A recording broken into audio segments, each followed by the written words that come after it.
looks like they have you guys picked to finish 10th in the conference. Is that a bit of a motivation, chip on your shoulder type thing, or how do you guys look at that?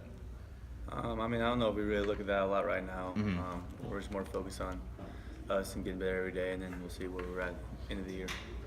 How do you think you guys have been getting better every day? You've been about a week in practice now. I know we just talked a little bit last week, but what's been going on in practice? What's kind of been the big thing you've noticed about practice with Coach Edwards and everything?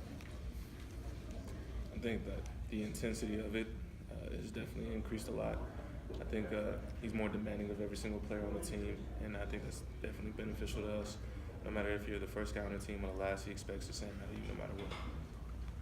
When you guys are here, do you get a chance much to mingle with other guys, and kind of are there any certain players that you try to pick their brain or anything like that, or what's it like to get to hang out with some of the better players in the conference like this? I mean, we haven't had much of a chance yet, but it is a cool thing, and I'm sure throughout the day, we'll get a chance to talk to most of the guys from the other team. So I mean, it's always good talking to other guys that you're gonna play against this year and just see what they're thinking about stuff. Mm-hmm. Yes. Al, I know. Talked to Jason about this. Josh was a really good leader last year too. He certainly was a vocal type guy, not afraid to. I know Jason even said he's not maybe as vocal as Josh, but he's trying to become more in certain cases, I guess. What would be your observations of that? Is Jason a little more vocal, at least so far, in practice, or just in other things as far as being a leader? What have you noticed about that so far? I think we're both definitely trying that.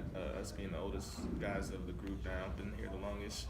I think we're both trying to be more vocal, and like he said, I think it's kind of hard for both of us just because we were so used to a different style. Like we both came out of our redshirt years. You had Larry and DC and all of them, so you didn't really have to worry about that. And then you had Josh last year, but now we got to definitely get out of our comfort zone and definitely try to lead these guys to the best of our abilities. Jason, talk to me about it. What's the most difficult part for you? Is it just like I said, you're not always maybe the most vocal guy. So is it just simply just doing it, or when to do it? What for you? What's the most difficult part of that?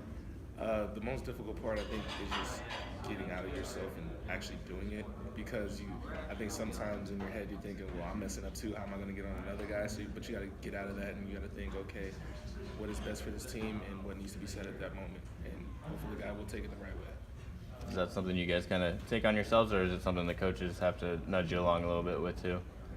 I mean, it's a little bit of both, and it's just one of those things you got to know. Like each guy individually, I mean, some guys you got to get on them a little bit more, and some guys you kind of got to try and bring them up, keep their confidence up. I mean, you just got to just knowing the rest of the guys is really important.